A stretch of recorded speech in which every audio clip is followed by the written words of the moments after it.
Hi, it's Leila. I want to talk about relationship check ins. This is a tool that I cannot believe is not just widely everywhere.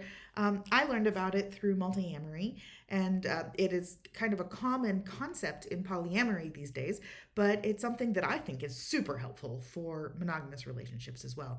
Um, I've I frankly know a lot of people who are in long-term monogamous relationships telling me that long-term marriage is a sham and all of that because they're not happy and they don't want to blow up their life, but they're not really happy.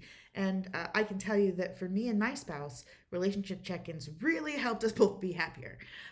The concept's super simple. You set aside time on a regular basis. We do ours once a month for 2 to 3 hours um, that you use to check in on the relationship. So you talk about specifically like active listening, active, hearing, thoughtful responding to whatever concerns are coming up for each person in the relationship, followed by time to come together, cuddle, talk, do shared activities you both appreciate, and really bond, really spend one on one time bonding with each other following that kind of challenging conversation. The advantages of this are that first, you can take those things that are emotionally activating for you and put a pin in them. So we all know that there are times, or we all meaning all of us who've been in relationships that have actually worked for 15 plus years, know that there are times when your partner or you are not open to a really good communication about a thing. And especially with things that are really emotionally heightened, jealousies or envy kind of things, frustrations with the world, can create a headspace where it's very difficult to work through things in the moment. So I'm not saying everything waits. Some things do need to be addressed in the moment, but not everything does. And in those cases, my spouse and I, we can take notes, write down what's bugging us, and then bring that to the conversation when we are calm and not emotionally activated and not being pulled in 50 different directions by life, the world, and everything. And talk about it. Talk about those feelings. So, specific example. So I like a lot of touch and affection, and my spouse finds that challenging. They were just raised in such a way that there was not much physical affection in their lives as a child. And frankly, that's just uncomfortable for them to provide a lot of that physical affection.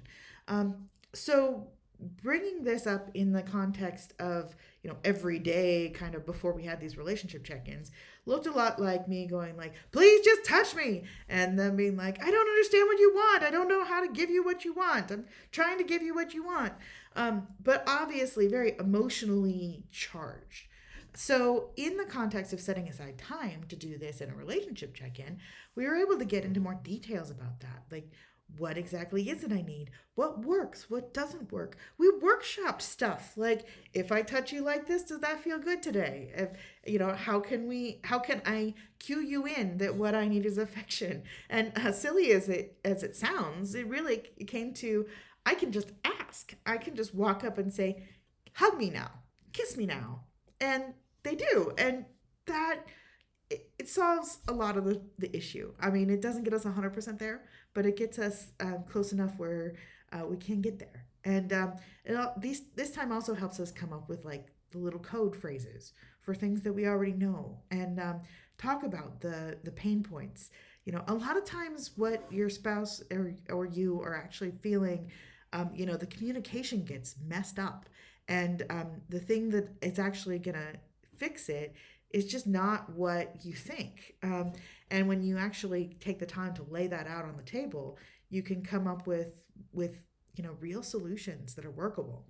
And then we take those and we make them experiments. We try things. So we might you're not going to solve everything, but we might decide, okay, how about for this month, let's try whenever we start spinning around a conversations we've had 100 times that we know doesn't get resolved and it's frustrating for both of us. How about we just practice saying, okay, stop. We've had this conversation. I'd like to move on to something else.